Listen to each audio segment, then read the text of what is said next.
Hello and a very warm welcome to all our viewers on Money Control. Thank you so much for tuning in to Money Control Markets Weekly. And today we have Mr. Alok Singh joining us from POI AXA. Thank you so much, Mr. Singh, for coming on board and to chat with us about the week gone by and important cues, sectors, and developments to watch out for over the coming weeks.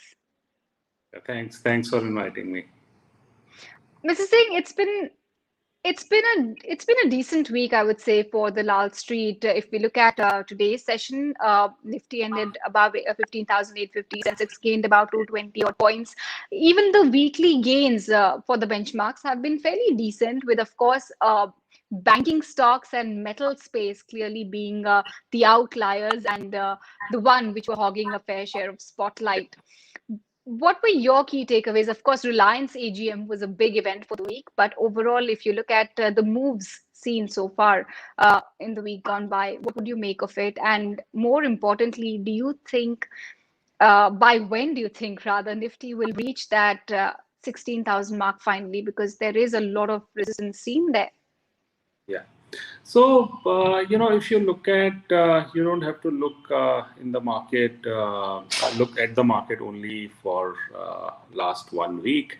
But if you look at slightly longer and we go like 2-3 weeks, we have seen a lot amount of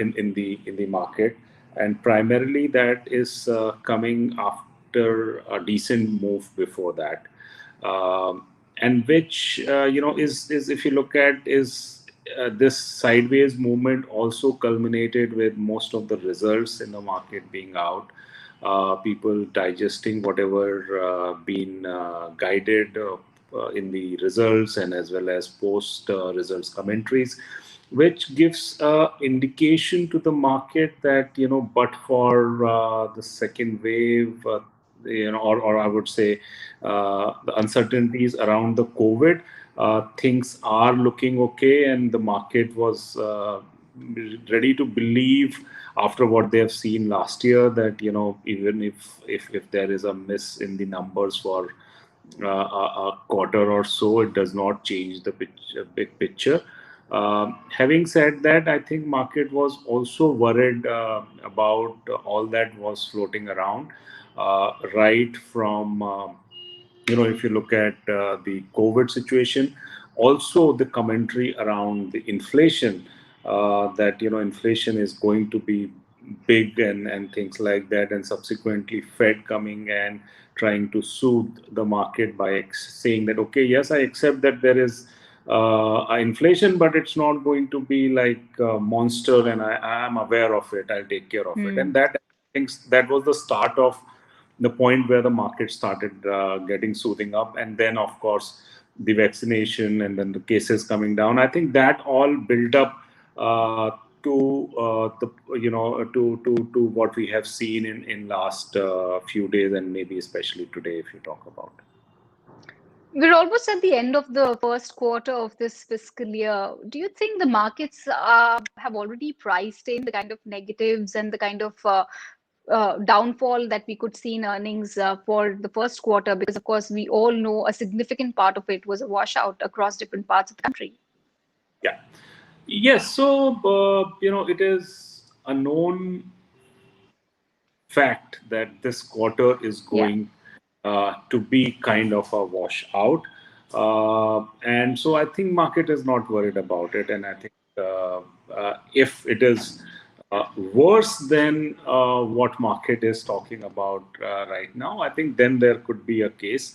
But then also market will look beyond that quarter.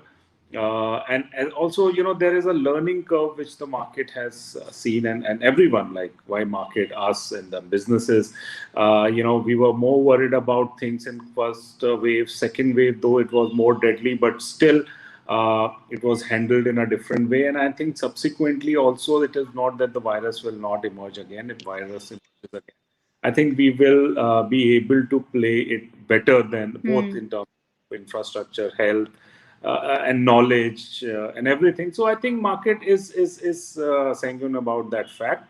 So I think it is more of the lethargy which I would say right now in the market rather than the concerns, so to say. And with the quarter ending, and I think maybe 20 days from now, IT will start. IT will be the first sector to start pushing the results, and I think that will set the tone for the second quarter, so to say. Right. But do you think the kind of exuberance we've seen in the markets are justified given that growth has actually been impacted in one way or the other? Of course, or rather, India Inc. has been able to manage things better during the second wave, and third wave perhaps could be even better going forward. But is the exuberance justified? So, well, exuberance is a relative word, in which context you are talking about. So, if we look at, obviously, if we look at from the historical lens and we say, okay, long-term averages, whether it is price to earnings or it is price to book or, things like that, obviously, things looks on a higher side, but then you have to also look at the way that the composition of the market leaders is changing, and for last 3-4 months we are seeing it, even newer businesses coming to the market, and I'm sure some of them will find way to the indices, and that will change the things totally differently. But I think what is ultimately important is that whether the businesses are making more money than what they were making Hmm. last year. Will they continue to make money more? Now, what multiple you want to give it to them, it's a function of a lot of other things. So if we look at just that, if you look at the EPS of say indices or even the sectoral indices which have done well, we are seeing a decent change over there, right? Now, for example, if you look at, say, for example, since we talked that IT will be the first one. So if you look at IT, the IT, Hmm. the EPS, currently it is around 930. And this I'm talking of the Nifty IT index, right? We are, Right. most of the market is talking it about around 1300. So, there is a decent change, and these numbers are coming by the demand, and we all are feeling that demand, right, for the IT, and it is not that just some IT guys is talking about it. And I think there are structural changes like that, and things like that will continue to propel growth, and the markets will take cognizance of that. So, do you have any favorite sectors or sectors that you see good value in going forward?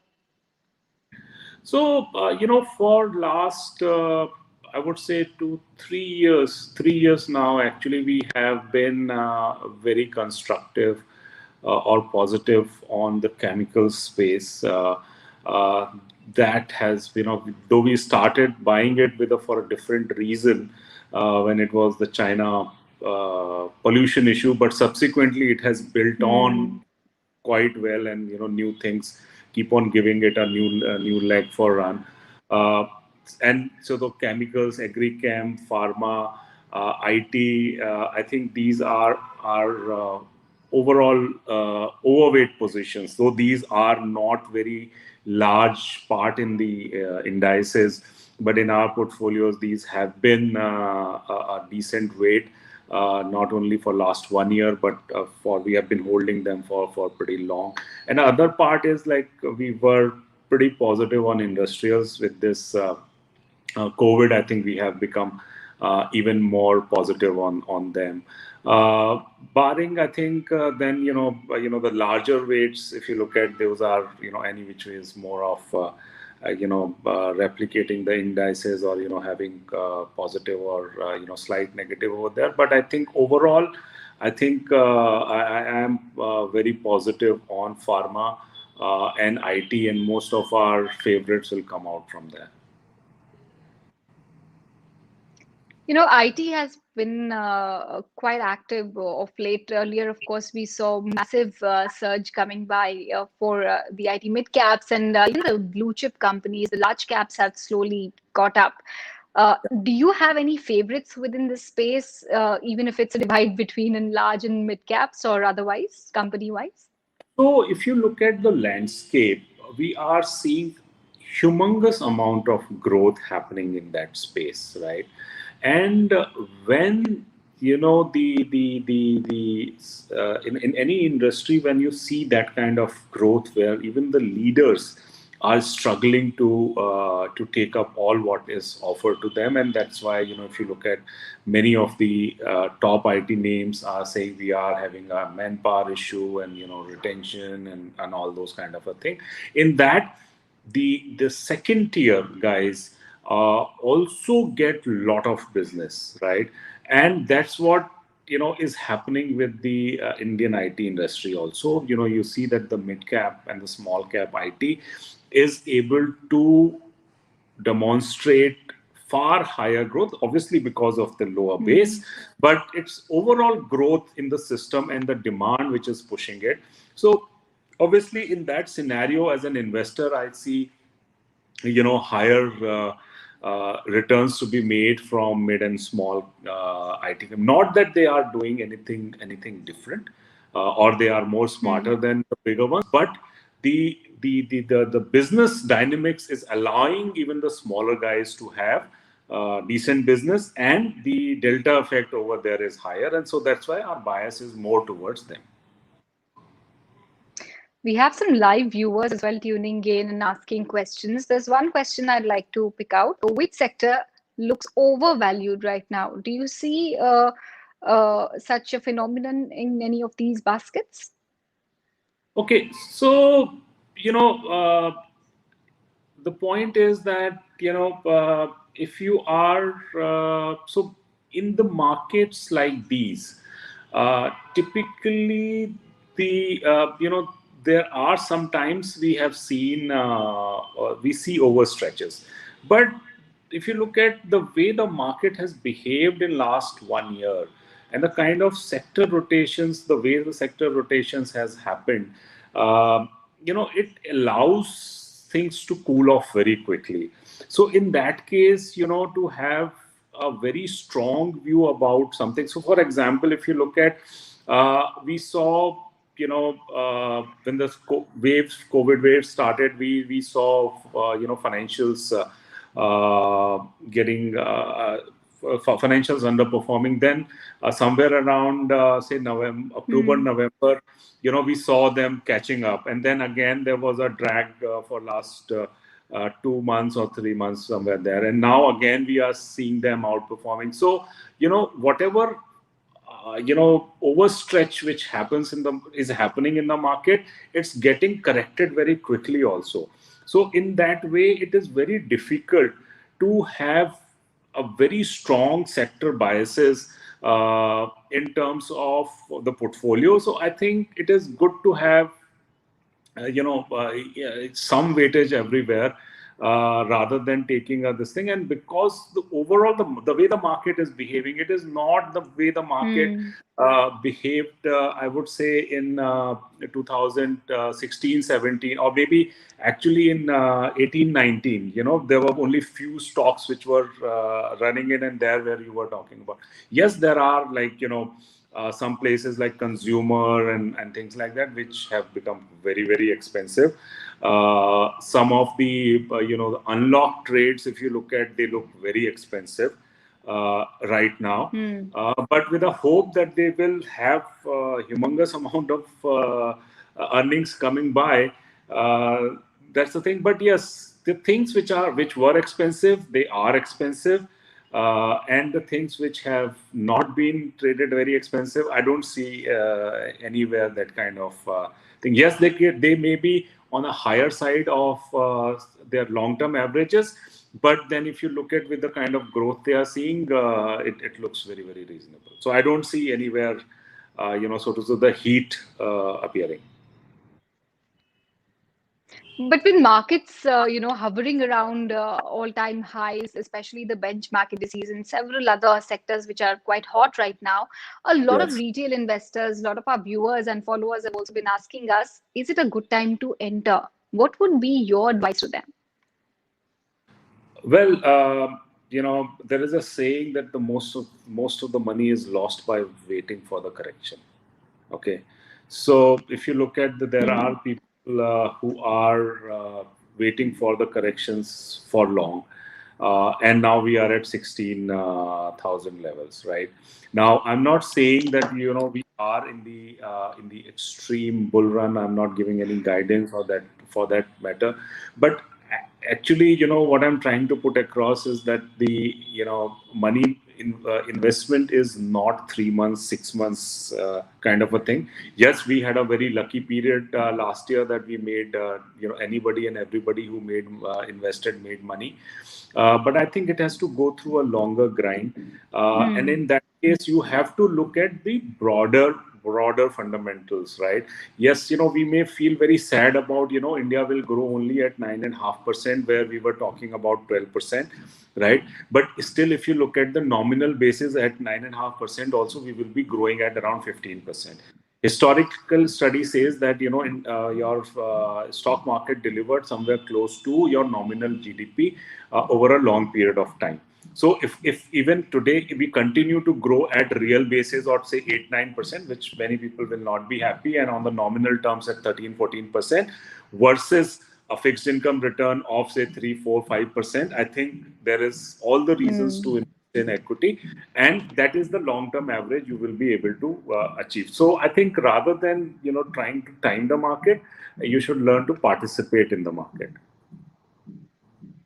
Of course, right. You were just mentioning about how financials were a bit affected during the second wave of COVID-19. But if we look at the recent moves, of course, banks have also started catching up quite a bit today. In fact, they were the clear outliers, Yes. especially PSU banks. Do you have a view on financials? I'm sure you do, because I saw some of your portfolio holdings, whether it's the large cap fund or whether it's the flexi cap fund, the top three, four names are all from the financial space.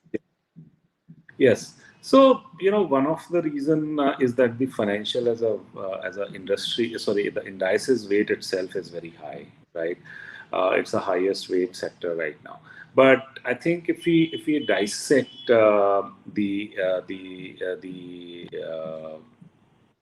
autonomy of a financial sector, there are three things which derive a value for any investor, right? Or which I would say influence. One is what is the cost of the liability of that franchise. Second is the cost of credit of that franchise or business, and third is what rate you are growing at. So if I look at the financials as at large, what we have seen is for last 7 years, the cost of the credit was very high, and that plagued everything. Now, for last 2 years, we have seen, and especially after a lot of balance sheet correction, we have seen that the cost of incremental cost of credit is coming down, and with lot of cleaning happening, I see it will take some decent time to build down. Then we have seen that the cost of liability, because of what has happened to the globe and the monetary policies, the cost of liabilities also has come down. So out of the three main parameters, two are looking very green. The only thing which is not looking green right now is the credit growth, which we are talking of, Hmm. of 6% or thereabout. Ideally, for these guys to start making decent amount of money or growth, it should be 12, 13, 14%. That is what is ideally desired.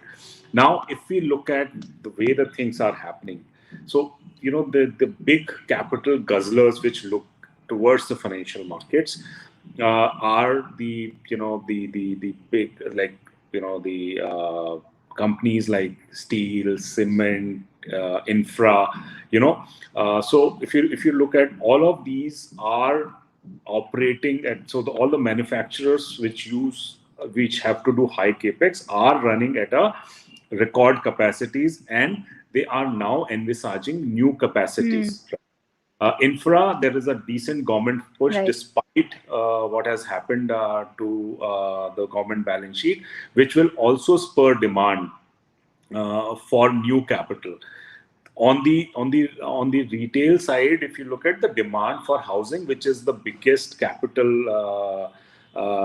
guzzler on the individual balance sheet, the demand is also there. So I think Hmm. going Hmm. forward, we see that with both from the retail side as well as the industrial side, there will be growth coming in, and I think that is what will make these guys look better in terms of their return matrices and things like that. And I think they are rightly placed now. And I think we are positive on them going forward. Yes, there are some issues here and there, but I think those are minor. And in terms of the valuation, also, if you look at even if we talk of say the bank Nifty at large, the in the good times they have Hmm. seen price to book of in excess of 3 times. Currently they are, despite whatever has happened, they are, I think, 2.4 or 2.5 or somewhere there, right?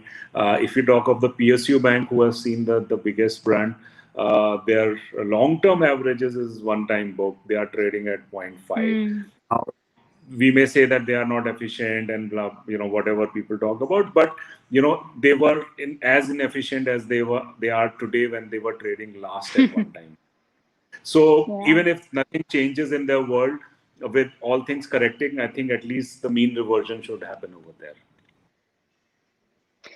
With the economy picking up, of course, there are these obvious beneficiaries of unlocking. But when it comes to economic activity and investment picking up, which sector do you think will benefit the most, and which is a perhaps a re-rating candidate between infrastructure, manufacturing, construction, real estate, even banks for that matter? Where could you see potential spot in terms of Yeah. growth?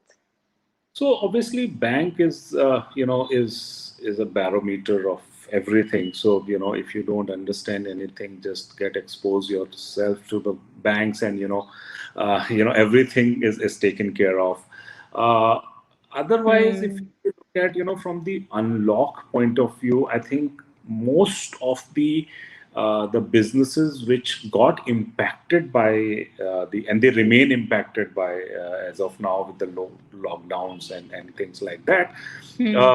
market is looking beyond these times, and none of them is cheap anyways, and many of them are actually at their all-time high, despite the damage which the earnings have happened in last 2 quarters. And that's because 1 quarter of washout does not, or 2 quarter of washout does not change the life. And also, what has happened is a lot of competition has gone out during these times. So I think more than unlock per se, I think the unlock is going to come from the things, the traditional things, which is, I think, the infra, the housing, where people have seen a lot of preference changes and demand change and all those kind of things, and the industries which are going to feed to them. Third is the entire this PLI setup. Uh, though it is work in progress, but I think and it covers various industries, because there are packages Hmm. for all many of them which they identify as important. But I think there would be leaders emerging out of those. So it will not be a particular industry, but as if I look at manufacturing, there are many more manufacturing activities which are going to Hmm. happen. And the leaders will emerge from there, and of course the new tech businesses which are getting listed are coming in the public space, and many of them are disruptors. I think those are the place to watch out for going forward. What is your view on the auto space? Even that has started to sort of witness some positive action. In fact, this week, one of the biggest gainers was Maruti. The biggest gainer was Maruti, and a heavyweight like that gain 10% is no mean feat. Um, Talk to us about auto, especially with a focus on the growing awareness and push for EVs, because that clearly is something, especially from the auto ancillary standpoint, something that a lot of our viewers keep asking about. EV space, how does it look to you? Is it a good idea investing in ancillary and auto players who are more invested or who have a good exposure to alternate energy? See, it's a work in progress right now for all of us because, frankly speaking, there is a lot of noise about EV, but we all know it will take a decent amount of time for EVs to be a significant portion of our transportation, right? Till such time, ICE engine will continue to be there. Yes, people will continue to, you know, uh, give some discount to the previous valuations and say, okay, the growth may not be there. But we Hmm. also have to appreciate that the incumbents are the one who are most well placed to take advantage of these because they have the network, they have the balance sheet. So any new guy can be a disruptor, but that disruptive technology can easily be adopted by Hmm. the other people. So I don't I see that these all the players which are there will be relevant. I don't see them going because if you look at even EVs, the way the hydrogen is coming in space, and now when people have started talking about hydrogen, for all you know that we may have all the three being there. We may continue to have ICE engines, we may continue to have hydrogen based fuel cell, or or the battery based the lithium ion battery which EVs, or the batteries will take a shape. So it is a bit murky right now which will be the right Hmm. technology but the most important thing is that as a human being you will not stop moving around, and you will need a medium to do so.